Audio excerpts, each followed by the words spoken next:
Waouh, je suis plus revenue depuis le 28 juin. Juin, juillet, août, septembre, octobre, novembre, ça fait 5 mois. J'avais l'impression que ça faisait à peine 2 mois que j'étais plus venue. 5 mois. 5 mois sans podcast. Qu'est-ce qui s'est passé pendant 5 mois?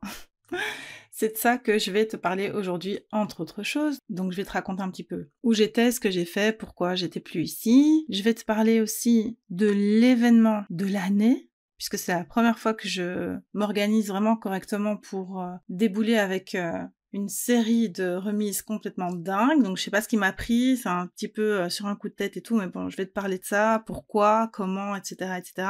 Donc reste bien jusqu'à la fin aussi pour pouvoir profiter de tous les avantages que je te propose la semaine qui vient et la suivante. Et si tu n'as pas la possibilité d'écouter tout l'épisode maintenant, il faut vraiment que tu ailles dans les notes de l'épisode pour ne rien manquer. Donc je sais pas si cet épisode va être court ou long. Dans ma tête, il allait être hyper court, genre je vais dire 3 mots et puis ça va être fini. Mais vu comment c'est parti, j'ai l'impression qu'il risque d'être long. Donc je sais pas trop. En tout cas, tout ce que je sais, c'est que je suis hyper contente d'être là et je lance un petit jingle ou quoi. Je sais même pas si je vais encore faire ça, mettre des jingles ou pas. J'en sais rien donc. Au moment où je te parle, j'ai envie de lancer un jingle. J'ai envie de claquer les doigts.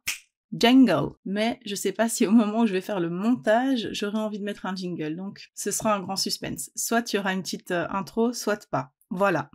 Donc ok, j'ai pas été là pendant 5 mois. Qu'est-ce que j'ai fait depuis le mois de juin? J'ai l'impression que j'ai rien fait. En même temps, j'ai l'impression que j'ai pas arrêté une seule seconde. Je suis assez fatiguée là. Je sais pas si c'est l'hiver ou si c'est parce que je viens de sortir d'une semaine de maladie. Je sais pas si je me suis repris un petit Covid ou un truc comme ça. Mais en tout cas, je peux te dire que j'ai été bien puisée dans mes réserves, dans mes ressources, même si ça va mieux. Donc bon, on va pas trop se plaindre non plus. Dieu merci, ça va. Du coup, ce que j'ai fait pendant ces 5 mois, bon déjà je suis partie 2 mois au Maroc presque, donc ça c'était pas mal, ça m'a fait beaucoup de bien. J'espère pouvoir redéposer mes valises là-bas rapidement. Ensuite, il y a eu la rentrée scolaire, donc ça a été toute une histoire. Comme pour toutes les mamans, on est contente, mais c'est beaucoup la course, beaucoup de réajustements, etc., etc. Et sinon, au niveau business, ce qui s'est passé, c'est que j'ai décidé de reprendre toute l'identité visuelle de mon activité pour qu'elle soit cohérente sur mes 3 pôles, parce que c'est vrai qu'il y a Debinski, mais il y a aussi la Social Media School et maintenant il y a la Fit Félix sur laquelle je suis en train de préparer une formation de montage pour monter des podcasts et des formations. D'ailleurs, je fais un petit coucou ou un grand big up, c'est peut-être même mieux qu'un petit coucou, à toutes les bêta-testeuses de la formation Cut, Edit and Cash In, parce qu'elles font un taf magnifique et d'ailleurs on reprend la semaine prochaine normalement la suite des modules. Bref, je repars déjà dans tous les sens, mais mon business, c'est pas juste Debinski, il y a d'autres pôles qui se greffent autour. Et en fait, ce qui s'est passé, c'est que j'avais un branding, il fut un temps, avec une charte graphique, il fut un temps, et puis elle a commencé à évoluer, j'ai commencé à chipoter, c'est plutôt ça le problème, c'est que j'ai commencé à faire des trucs moi-même, ça ressemblait plus à rien. C'est pas que ça ressemblait plus à rien, mais c'était pas fluide, c'était pas cohérent, c'était pas waouh quoi. En tout cas, moi, quand je produisais mes visuels, je me disais, ouais, c'est bien, mais c'est pas, tu vois, il y avait pas j'étais pas dans une énergie haute, on va dire, quand je voyais mes visuels, quoi. Je vibrais pas de dingue. Et le pire, c'était mon site. Quand j'allais sur mon site, je me disais, là, ça ressemble plus à rien. Pour celles qui sont là depuis les débuts, vous vous souvenez que je suis passée par un avatar avec un gilbert, puis un avatar roux. Pourquoi? Je ne sais pas. Mais en tout cas, il était roux, cet avatar. Puis je suis passée par toutes sortes de phases comme ça, et puis il y avait des petits changements, puis il y avait encore mon logo en poulpe, il a changé de couleur, il y a eu ceci, il y a eu cela, j'ai rajouté des éléments, enfin j'ai fait un petit peu tout et n'importe quoi. J'aimais bien, mais c'était plus suffisamment pro pour moi. Et donc c'est surtout sur mon site que c'était la cata. Du coup, j'ai fait appel à la clé et son cadenas pour refaire mon site, donc ils m'ont fait un superbe travail. J'étais très contente que ça a été repris en main, parce que c'était absolument nécessaire, on a retrouvé quelque chose de beaucoup plus cohérent, de beaucoup plus fluide, et en tout cas, il y avait plus tout et n'importe quoi sur ce site, quoi, parce que ça c'était vraiment une catastrophe. Donc là j'étais contente, mais après j'ai remarqué que ça n'allait plus du tout au niveau de mes différentes identités visuelles, qui n'en étaient pas vraiment d'ailleurs, et donc à la suite du Charity Bees Bundle, pour venir en aide aux Palestiniens. D'ailleurs, je comptais faire ma petite remarque au début de l'épisode, puis je me suis dit non, je vais la faire à la fin, en fait je vais la faire maintenant. Là j'ai mon cœur qui se déchire littéralement pendant que je suis en train de réfléchir aux mots que je vais utiliser, mais c'est pas possible. On est plus d'1 an après le début de l'horreur, et il y a toujours rien qui bouge. Je pense que ça a joué aussi sur le fait que je me retire un petit peu du podcast, des réseaux, etc. C'est que me dire qu'on est là, qu'on essaye de donner de la force, de donner de la voix, etc. et qu'il n'y a rien qui bouge, et qu'il y a des personnes peut-être avec beaucoup plus de portée, beaucoup plus de poids ne bougent pas, ça me tue en fait. Et on va pas me dire oui mais bon c'est à l'intérieur de soi, chacun fait ce qu'il veut, etc. Bien sûr c'est à l'intérieur de soi, bien sûr chacun fait ce qu'il veut et bien sûr on n'est pas là pour voir ce que tout le monde fait, mais il s'agit pas de choses de l'intime ou de la discrétion là. Il s'agit justement de porter des voix qui sont poussées au silence et qui tombent dans l'oubli comme si c'était totalement normal alors que ça fait 1 an que c'est atrocité sur atrocité quoi. Bref, j'étais obligée de repréciser ça. Et donc à la fin du Charity Biz Bundle, j'ai été harceler la pauvre Aurélie parce que j'ai trop aimé comment elle a travaillé pour le bundle. J'ai surkiffé l'identité visuelle qu'elle a fait pour le bundle et je lui ai demandé ce qu'elle pouvait faire pour moi au niveau de mes 3 pôles, de mes identités visuelles, etc., etc. Et forcément, si l'identité visuelle allait être retravaillée, le site aussi, donc c'est comme ça qu'on a décidé de tout faire ensemble. Et d'ailleurs, depuis, je suis sur un petit nuage parce que tous mes visuels sont juste sublimes, magnifiques. Je suis trop contente, je m'occupe quasiment plus du tout de quoi que ce soit par rapport à ça. Tout ce qui sort sur Insta au niveau des posts, donc pas des réels, parce que les réels c'est un peu plus freestyle, mais au niveau des posts, c'est bien soigné, tu peux le voir au niveau des bannières, etc., par la talentueuse Aurélie. Donc toute mon identité visuelle a été reprise. Le site, il n'est pas encore en ligne, donc pour les petites curieuses qui veulent aller voir maintenant, c'est pas encore le résultat de Madame DW Digital Création, mais ça ne saurait tarder, j'ai beaucoup trop hâte d'ailleurs. Ce qui m'amène à te parler justement de ce point-là. Dans ta vie de businesswoman, je vais dire ça comme ça, si t'as la possibilité de déléguer, bon, je me rends compte que cet épisode ne ressemble à rien, il part dans tous les sens, mais c'est pas grave, bienvenue dans ma vie, bienvenue dans une discussion typique avec moi, où ça part dans tous les sens.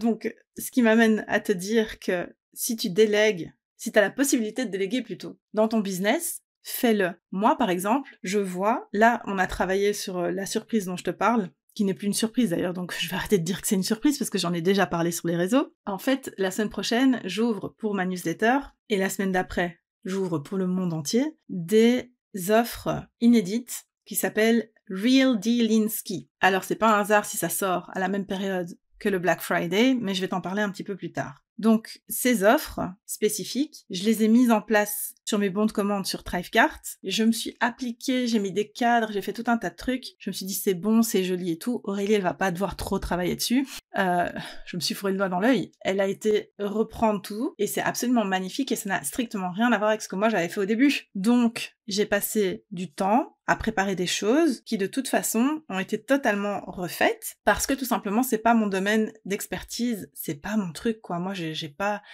cette sensibilité. Oui, je sais dire si quelque chose est beau ou pas joli, ou en gros ce qui peut être amélioré, etc. Mais sinon, moi je suis pas du tout dans le design en fait. Je m'en rends de plus en plus compte. Donc si t'as la possibilité de déléguer ça, vraiment fais-le, parce que moi ça me fait un gain de temps incroyable par rapport à la création de visuels justement, etc. Justement, je te parle du Real Dealinsky. Qu'est-ce que c'est? En fait, je me suis dit, il y a le Black Friday qui arrive. Moi, en gros, je suis, on va dire, contre le Black Friday. Est-ce qu'on peut être contre le Black Friday? Je sais pas, mais voilà, je suis contre ce principe-là. En même temps, je suis une entrepreneur. Mon but, c'est de pouvoir apporter des produits, des solutions, des choses intéressantes à mon audience. Et mon audience, a priori, elle est prête, elle est conditionnée par la société à acheter au moment du Black Friday. Il y a 2 ans, j'ai essayé de faire un Black Friday après le Black Friday, tu vois, juste pour dire que non, moi je participe pas au Black Friday. J'ai fait ça, et j'ai fait un flop. Franchement, quasiment pas fait de vente. Pourquoi? Parce que les gens sont conditionnés à acheter à ce moment-là. Donc autant surfer sur la vague, entre guillemets. Je rappelle, et toutes mes collègues entrepreneurs, je pense, seront d'accord avec moi, qu'on est là avec une activité à faire tourner, un business à faire tourner. Alors un business de qualité, avec des produits, des offres de qualité, qui apportent quelque chose de positif à nos clientes, ça c'est sûr. Mais on est là pour vendre aussi. Donc, est-ce que je vais laisser passer cette occasion-là de vendre? Absolument pas. Est-ce que j'ai mis les petits plats dans les grands pour faire un truc de fou que j'ai jamais fait et je suis trop contente de l'avoir fait? Mais absolument que oui! Donc j'ai fait un Real Delinsky et je l'ai préparé de sorte à pouvoir proposer spécifiquement aux personnes inscrites sur la waitlist les offres en avant-première avec un avantage exclusif pendant 48 heures et c'est la raison pour laquelle il faut absolument que tu ailles t'inscrire en cliquant sur le lien dans la description de cet épisode de podcast. Et donc, l'idée c'est quoi? C'est que tu t'inscris sur la waitlist. Dès lundi, tu reçois un email avec toutes les offres et un avantage exclusif. Ça, je garde la surprise quand même. Ensuite, jusqu'à la date du supposé Black Friday, tu peux profiter de tous ces avantages sans problème. Les personnes qui découvrent cet épisode de podcast après la date de lancement pour la newsletter, donc avec la waitlist, etc. Mais on est encore dans la période des Real Delinsky, eh bien ça reste des deals de dingue à découvrir, donc allez cliquer quand même là-bas en bas pour recevoir toutes les offres, quoi. Et la cerise sur le gâteau, c'est que évidemment, je me suis pas donné du mal pour mettre tout ça en place, comme ça, les petits plats dans les grands, j'ai fait du teasing, ça fait longtemps que j'ai plus fait un lancement, on va dire, en bonne et due forme comme ça. Et ben, je me suis dit, on va jouer le jeu jusqu'au bout, donc j'ai joué les prolongations avec la semaine d'après encore, en tout cas quelques jours de la semaine qui suit, et qui correspond donc au Cyber Monday. Et là, j'ai prévu quelque chose de totalement à part. Donc, pour en dévoiler un petit peu plus, sans pour autant tout balancer, jusqu'au supposé Black Friday, ce seront des offres dédiées Debinski. Et la semaine du Cyber Monday, donc qui sera donc le Cyberinski. Cette période-là, les personnes qui sont intéressées par tout ce qui est freelancing, la SMS, la Fit Félix, donc la formation Cut, Edit and Cash In, restez bien attentifs parce que dans cette semaine-là, je vous prévois aussi une offre incroyablement incroyable, exclusive. Donc restez bien attentifs à tout ça. Du coup voilà, on en est là. J'ai préparé tout ça cette semaine. La semaine prochaine, ce que je prévois, c'est de reprendre la création des modules de ma formation de montage et ensuite finaliser toutes les petites choses que je n'ai pas terminées encore, histoire de démarrer, si Dieu me prête vie, jusqu'en 2025, démarrer 2025 avec une ardoise vide et de nouveaux projets pour faire bouger tout ça. Donc voilà ce qui s'est passé de mon côté, voilà ce qui t'attend. Moi je te recommande vraiment plus de t'inscrire sur la waitlist. Le lien est juste sous l'épisode. Et normalement, je te retrouve la semaine prochaine pour un nouvel épisode. Et j'espère vraiment reprendre le rythme d'un épisode par semaine parce que de 1, ça m'a trop manqué. De 2, on est à 4 épisodes de la 100e. D'ailleurs, si t'as des idées pour une thématique spécifique pour la 100e, j'avais déjà demandé sur Insta. Il y avait eu quelques réponses, mais rien de vraiment foufou. Donc, si jamais t'as des idées, un truc que tu trouves vraiment sympa pour cette 100e, eh bien, n'hésite pas à m'en faire part. D'ici là, moi je te dis bonne semaine à toi, bonne journée, bonne soirée, je sais pas quand tu vas m'écouter. Alors si tu peux me faire un coucou dans les commentaires sur YouTube ou alors directement en DM sur Insta, n'hésite pas à le faire, ça me ferait trop plaisir que tu me dises si t'es contente de retrouver le podcast, si t'as trouvé ça trop décousu, genre Déborah, s'il te plaît, prends un script la prochaine fois pour bosser parce que ton cerveau qui part dans tous les sens, on n'en peut plus. Ou si t'as kiffé, eh bien dis-le moi et je te dis à tout vite, voilà. Prends bien soin de toi. Bye bye.